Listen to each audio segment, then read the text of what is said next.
Hello, it's Adam in the Newscast studio. And it's Alex in the Newscast studio. And it is Chris at Westminster. And we're recording this episode of Newscast on Tuesday, the 12th of May at 6:48, I think, in the evening. Yeah, it's definitely the evening, although time has been very elastic the last few days. So, Alex, I'll give you the first word on this. Okay. You were in Downing Street this morning when everything was unfolding, or not unfolding, depending on your point of view. Just sort of sum up what it was like being there. It was a bit chaotic, to be blunt. It was very noisy.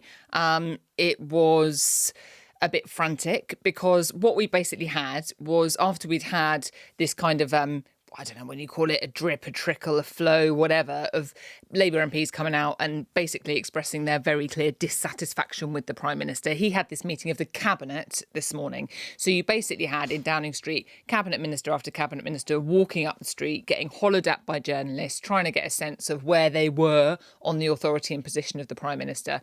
Then they all went in for the Cabinet meeting and then they all came out. And the kind of extraordinary thing there was that a bunch of them, not all of them, I should say, but a bunch of cabinet ministers then came out and walked over to the waiting hordes of crack cameras and journalists and spoke to them to shore up the Prime Minister's position. And just to say, that does not normally happen. Well, and we'll talk about that in a second, but just to do a little bit of rewinding and a bit of context, Chris, on Monday evening, you and some of our other colleagues at Westminster had got wind of the fact that Shabana Mahmood, the Home Secretary, had had some kind of candid conversation with the PM about his future. And so that was the backdrop to this cabinet meeting, which had been dubbed Make or Break. Yeah, the backdrop to my mind as I was listening to your question there, Adam, was trying to remember when Monday evening was. I realised it was actually last night.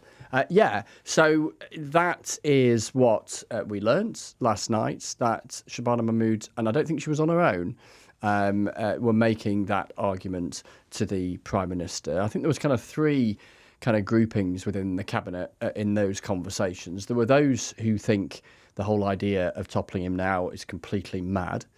There are those who think that he ought to set out a timetable to depart. I don't think there were that many of them, but there were some. And there were others.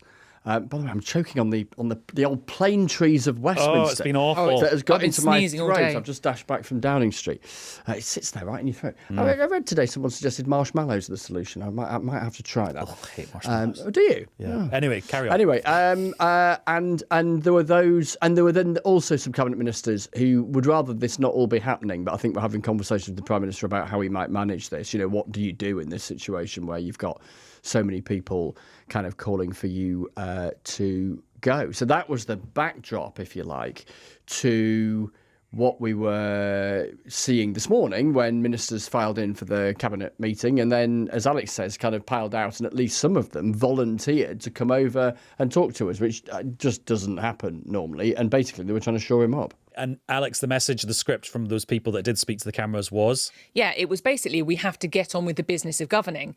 And they were coming out to say the Prime Minister's got my support, he's got a job to do, there are more important things going on in the world, I paraphrase, and we've got to crack on and do this job. And that is effectively what the Prime Minister, we are told, had said at the Cabinet meeting. So what happens is you get a little readout of what was apparently said at the meeting, and it was a kind of few lines from what the Prime Minister, we are told, said.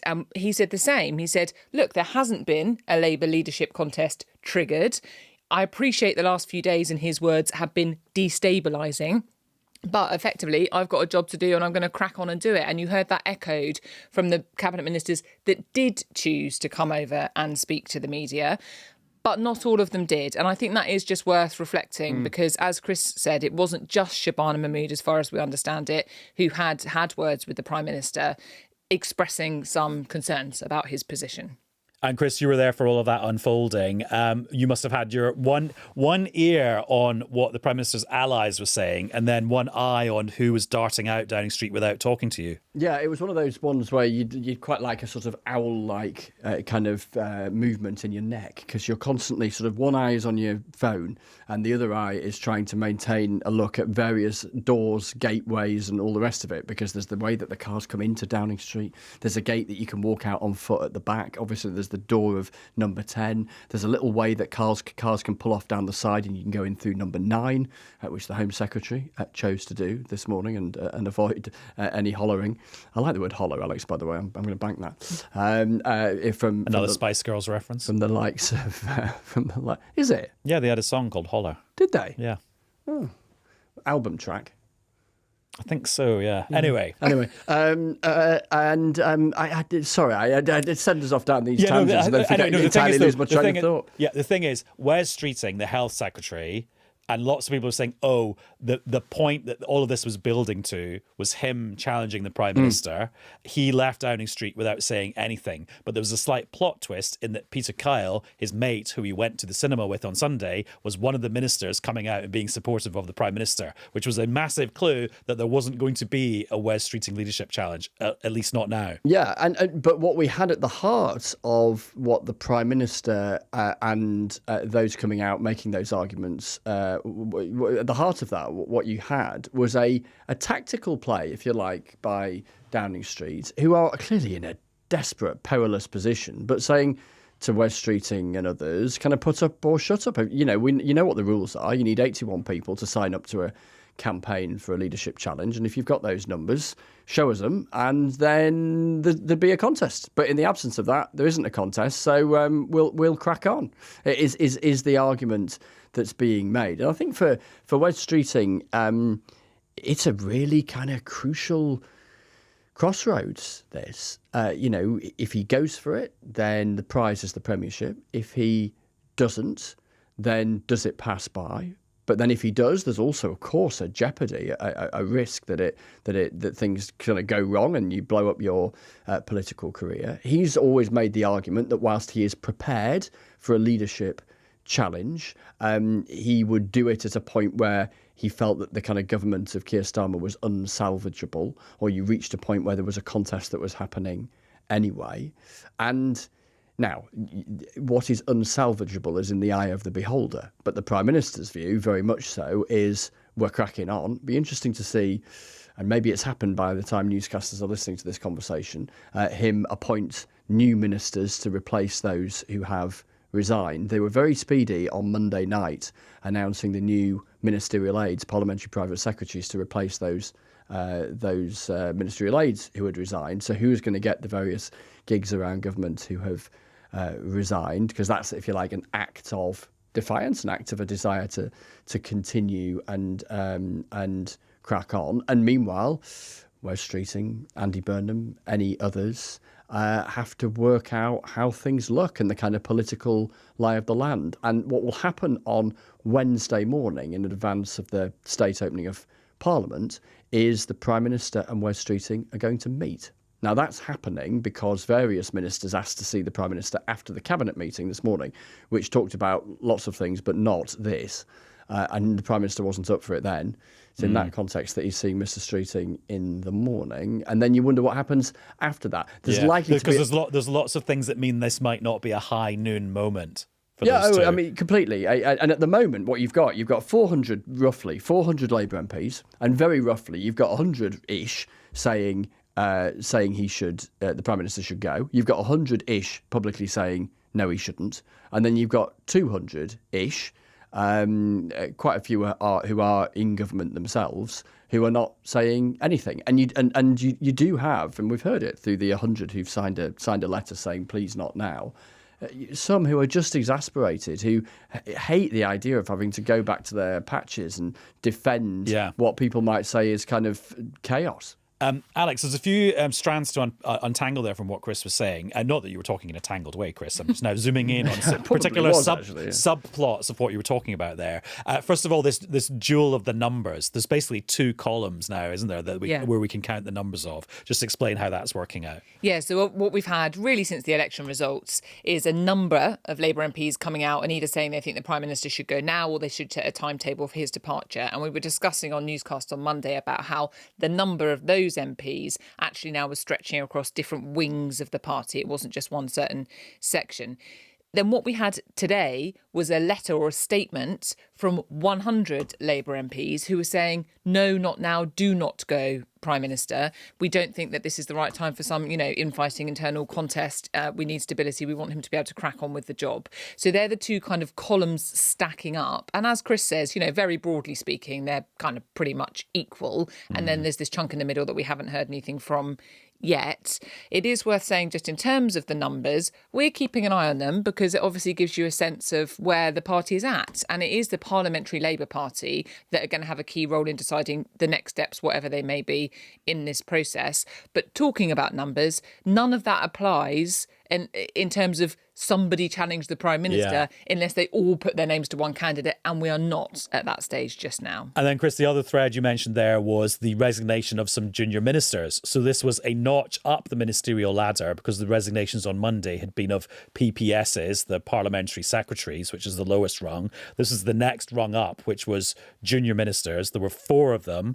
How would you characterise those 4 resignations? Significant. It's always difficult for a Prime Minister to lose ministers. On a day where you lose 4 ministers, let's just park everything else. That is an awkward moment without question. And then particularly if their parting shot, and the usual ritual is a letter, is a pretty devastating critique of your governing style. And both Miata Fahnbulleh, who was the first minister to resign, Communities Minister. At about 9:30 this morning. Her critique was pretty spiky. Jess Phillips, Home Office Minister, very spiky in her critique. It's just a sense of things not being achieved, not getting things done.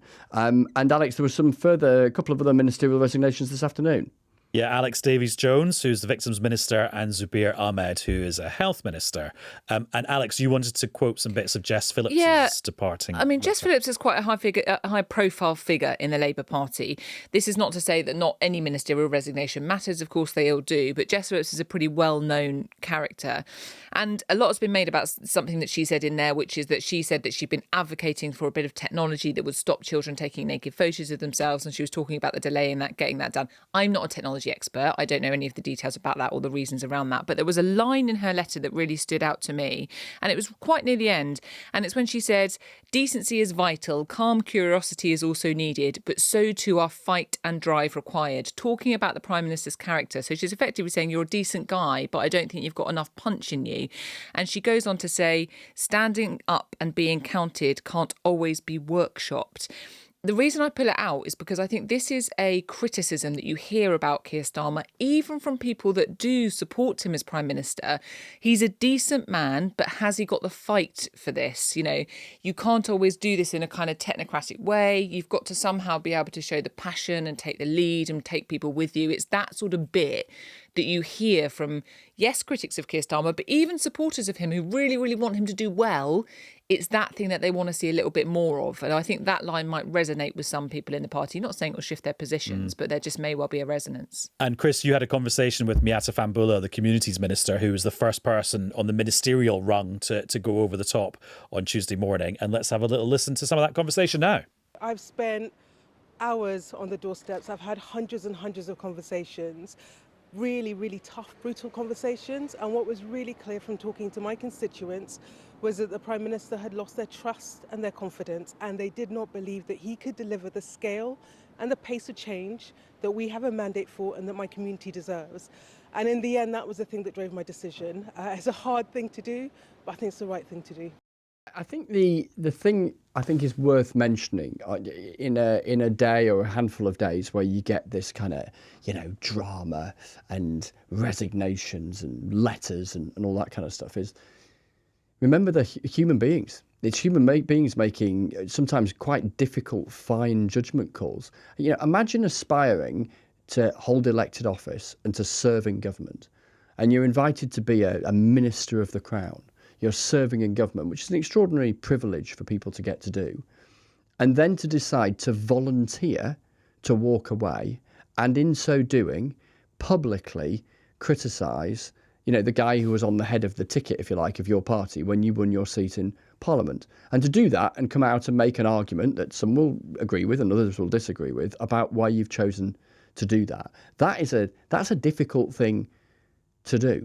Equally, it is difficult, and I've spoken to people in this position as well, who, on the balance of the evidence as they see it, have come to the alternative view, which is that they think the Prime Minister should stay in place, even though they too may have been subjected to the kind of grumblings or, frankly, downright quite noisy critique that plenty of Labour folk have heard on the doorstep about Keir Starmer. These are not easy decisions for people to make in either direction. And I think you got a sense of that listening to Miatta Farnborough there, not least because kind of every actor in this drama, I don't want to say drama in a trivialising way, but every actor in this drama is not in control of what happens. They're in control of their own judgments, but they don't know where things are going to end up. And so they're making those leaps without being certain where things will end up. And that's quite a thing.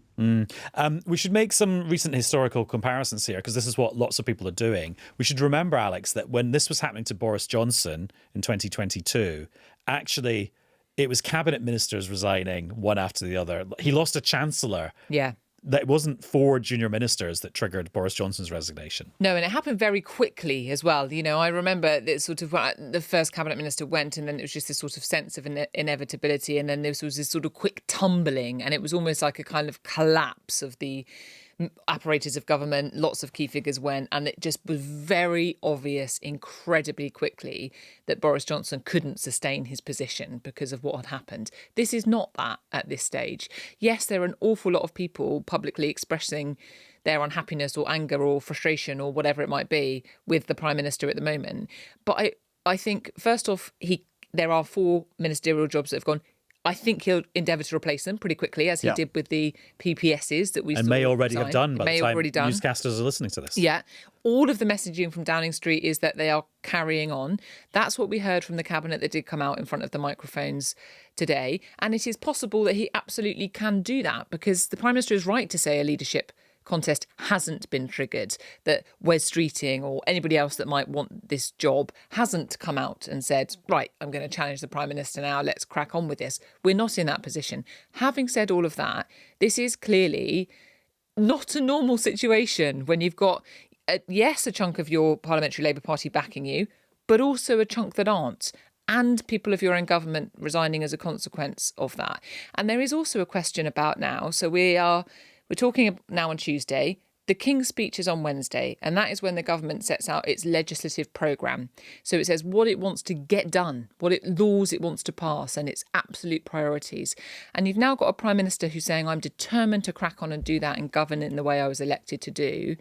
But at the same time, you know that there are members of his cabinet that have had a word with him and said, oh, Prime Minister, you might want to have a think about what you do next. He's also then got all this public unrest in his own party. So when it comes to the practicalities of governing and legislating, when Parliament has to pass laws, that is problematic, I think. But Chris, I'm just thinking, this might seem pretty unprecedented for a government in modern times. It's actually not that unprecedented for the Labour Party, because a lot of this sort of thing happened when Jeremy Corbyn was leader. I'm just thinking, lots of the shadow cabinet saying, we don't think you're up to being our boss. Like, a massive majority of the Parliamentary Labour Party, who were on the other side of Parliament at that point because they were the opposition, saying, we have no confidence in you. There was actually a leadership challenge to Jeremy Corbyn, which he then won. So actually, this sort of stuff has happened in Labour in recent times. Yeah, recall the name Owen Smith, who was the challenger, and there was a contest, and Jeremy Corbyn as the incumbent, as you say, did win. In fact, I remember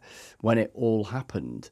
I remember one evening going on the PM programme on Radio 4, and I think my entire report was just reading out the list, because it was a massive, massive list of resignations. I think the key point, though, Adam, is the one you make there in your observation. They weren't in government. And it's just on a totally different scale, isn't it? Massively, massively different scale. I think, I might have to check this, I think Tony Blair once said something about at least the Labour Party's had the decency to have its big rows whilst it's been in opposition. I'll have to check that. And I'll do that whilst you guys are talking to make sure I'm not misquoting him. But I think there's something along those lines. It's just obviously on a totally different scale in government. I just mean psychologically, this is a group of people who have been through something a little bit like this before, and I think that's quite interesting. Yeah, and I think to a degree as well, the nature of public life is that these things play out in public. And, I guess all organisations and institutions and whatever can have their tangles, some of which, we find out about and some of which perhaps we don't, and then it's magnified in political parties, which tend to be, to a greater or lesser extent, sort of loose coalitions of varying views, and these sort of things can blow up when there's a perception that from some that the leadership is the reason why you seem to be wildly unpopular. And Chris, while you thumb your well-thumbed copy of Tony Blair's autobiography to find that quote, all political journalists have a copy of that book because it's actually really useful because so many things happened in the Blair era where he's got a pithy thing to say about I don't actually know where mine is. Mine is not in this studio, mine is on my bookshelf at home. And even though I spend a lot of time in this studio, it's not technically my home. Alex, I was just thinking another historical parallel, and Chris has been using this phrase quite a lot today, this idea of put up or shut up, which is a reference to John Major in 1995 when he was facing lots and lots of critics from the Conservative Party, and he launched his own leadership challenge against himself by resigning, not as Prime Minister, but as leader of the Conservative Party. And he did this press conference in the Downing Street Garden where he said to his critics, it's time to put up or shut up. And one person did put up, and it was John Redwood who challenged him. And then there was a leadership contest, which John Major won quite convincingly, but not actually convincingly enough to shut everyone up about the criticisms of him. I think that's where that phrase comes from. Yeah, and you're completely right. And that's basically what Keir Starmer said today in pretty coded terms in his language. You know, there's no leadership contest, so I'm cracking on, i.e., if you want one, go for it. Let's see where you get to. And, you know, the rules of the Labour Party, it's also worth saying that if somebody challenges Keir Starmer for the leadership and gets the requisite number of MPs, 81, Keir Starmer's automatically in that leadership contest. It says that in the rule book. I know, I was reading the Labour Party rule book today, which is very long, actually. It's a very long rule book. So he said there would be a contest. So, yeah, so that was exactly that. That's why everybody referenced that John Major moment. And John Major did win that leadership contest, yes. But what did it do? It obviously diminished his authority ultimately, because I think there is a sort of inevitability about when a prime minister in particular, I think, is openly challenged by his own party, then obviously his own party are questioning his leadership and judgment. So it's almost inevitable that leads to some erosion of authority. Having said that, I think this is why today, particularly, we have seen so many Labour MPs, 100, come out in support of the Prime Minister because they're so wound up about this, you know. To the people who are being his open critics, they're really annoyed about it because they see that the potential is that the authority is eroded or that the instability continues, and they don't think that that should be the right course of action. And I just want to caveat all of that thought with a really quick one is there is a possibility, with no reference to political history here, but there is a possibility that perhaps Keir Starmer, let's see how this unfolds, if he does see off his critics, if we get to a leadership contest and win it, this is all kind of very hypothetical, there is a possibility where he might come out stronger if there's a big showdown. We don't know. It feels like, I honestly do not know how this is going to unfold. And some of what Alex was saying there was actually said by David Lammy, the Deputy Prime Minister, who went into Downing Street to speak to journalists just before we started recording this episode. I'm thinking of my constituents and many people across the country worried about what they're hearing from the Strait of Hormuz and their own finances. We must put country before party. The only person that benefits from the Labour Party navel-gazing in this way is Nigel Farage and the populist right. Keir Starmer was elected just under 2 years ago with a mandate from the British people for 5 years. He has my full support. And what I'd say to colleagues is, look, let's just step back, take a breath. Let's remember that we have the King's Speech. We are in government to do a job of work. It's been 24 hours now, and nobody has come forward to put themselves forward in the processes that exist in the party. No one seems to have the names to stand up against Keir Starmer. And for those who are suggesting that he should stand down, they should say which candidate would be better. Let's get on with the business of running this country and government. That's what I've been doing today. That's what the Prime Minister's been doing. And I urge colleagues to step back and not benefit Nigel Farage and reform.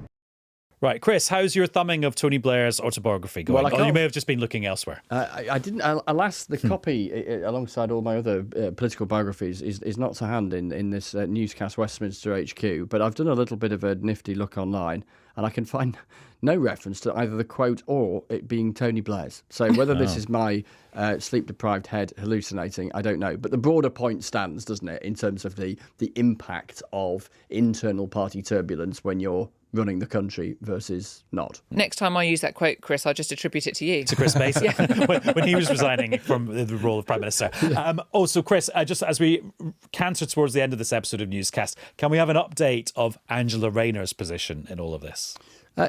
So her position is that she is kind of keeping an eye on things and up for sticking her head, I was about to say her head in the ring, her hat in the ring or her head above the parapet, should it come to pass that there is a contest. I think that's broadly speaking what her team are saying at the moment. So, which is kind of how most of us watching all of this have anticipated her likely involvement if it gets to the point that that something happens. She is clearly, a key Westminster cliche word alert coming power broker in the parliamentary Labour Party. So absolutely one to watch, and one that others, not least Wes Streeting and Andy Burnham, kind of keep an eye on and wonder what kind of role she might play with. As things stand, the whole question about her tax, the thing that cost her a job in government, still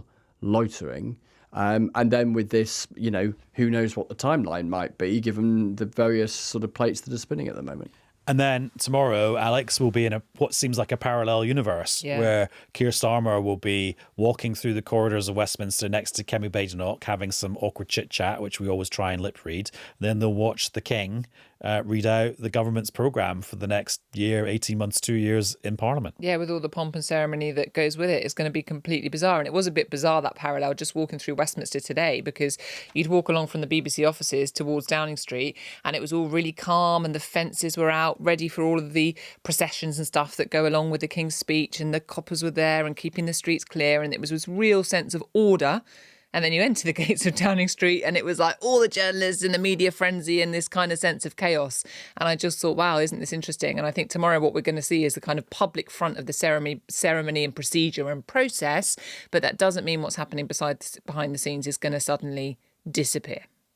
Chris, on a normal day, I'd be saying so. Have you got any hints about what's going to be in the King's speech and what the government's got planned for its big moment?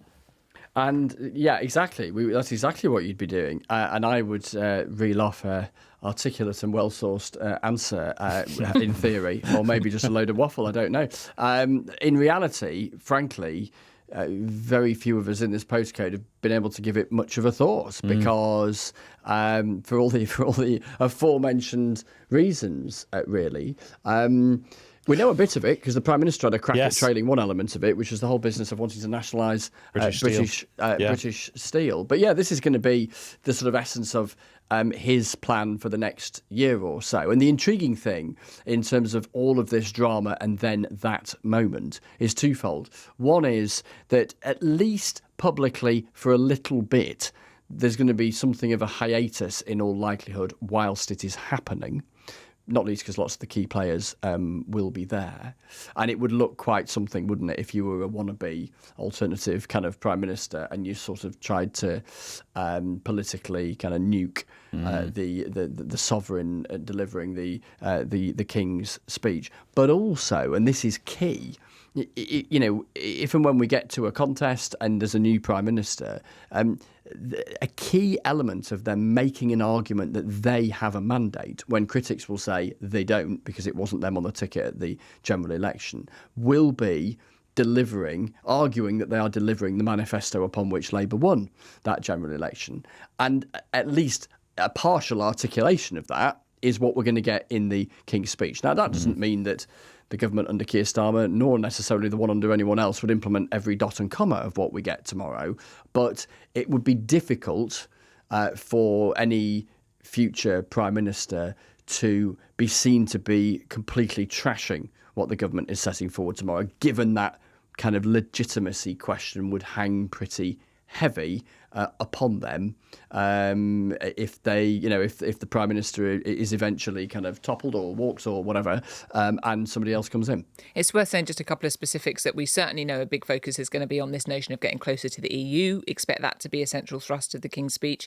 Keir Starmer floated it in his big speech that he gave on Monday. I think that will be in there. And the other thing that we know won't be in there is a welfare bill, because, lots of attempts to reform the welfare system. The government obviously ran into trouble with its backbenchers, and Henry Zephyr leftmen discovered on Monday night that there's not going to be a welfare bill in the King's Speech because they say the reviews looking into how they might change the welfare system are still ongoing and they want to see that go through first. I think that's one to look out for because I suspect some opposition parties who've made quite a lot of the need to cut welfare from their perspective might pick up on that.